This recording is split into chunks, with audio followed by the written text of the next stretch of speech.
If you go to Mecca, can you find any non-Muslim? Not at all. If you go to Vatican, can you find a non-Christian? Cannot come to nearer to that Vatican church premises. Not even few yards of the premises. You cannot. Okay? Now, Mecca, there is no non-Muslim. Vatican, no non-Christian is allowed anywhere at all.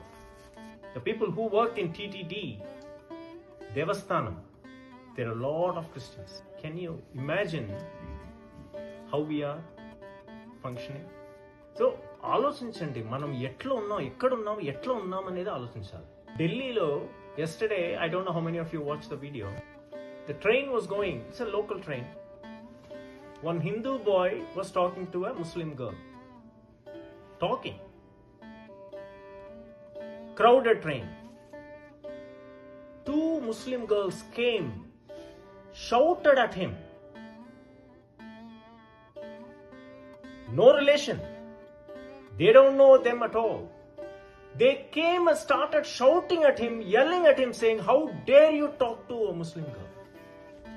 And they shouted at the Muslim girl saying, "Your parents, do they know that you're talking to this guy?"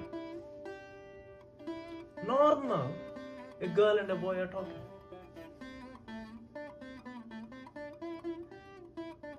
In a crowded train. How many of them were Hindus in the train? There were so many. Nobody dared.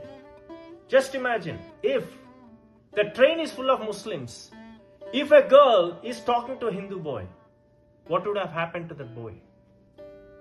But they lecture Hindus about secularism. Because we are like this, they take advantage of us.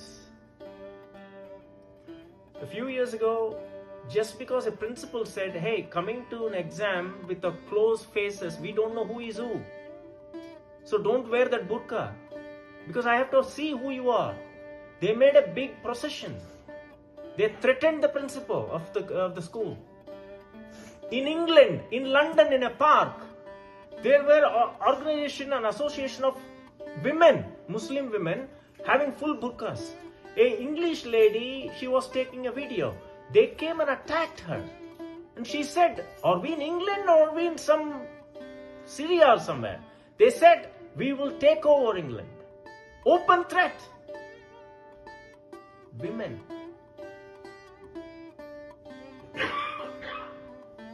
Our women, I cannot have them wear kumkum. Kumkum పెట్టుకోండి తల్లి అని చెప్తే, but those, they are strong. They are strong. Among 15% of Hindus, less than 1% of actual Hindus. Among 32% of Christians, it's only 21% Christians. 27% Islam, 27% Islam. Hope you all understood what I said. It is not about the religion. It is about what you follow. They follow one book, but you follow 200% of that one book. We have 10 books. People read everything. People do everything. People understand, they say. People do yogas. You do pujas. So many things. But less than 1% Hindus in 15% Hindus. Why is that? Do you ever think? నేను ఒకటి చెప్తాను మీ అందరికీ, వినండి. అంటే మీకోసం చెప్తున్నాను. ఈరోజు పోయింది అనేది మళ్ళీ రాదండి. Time is so precious that this day is gone, we won't get it back. But today, if you think, what can I do for this society?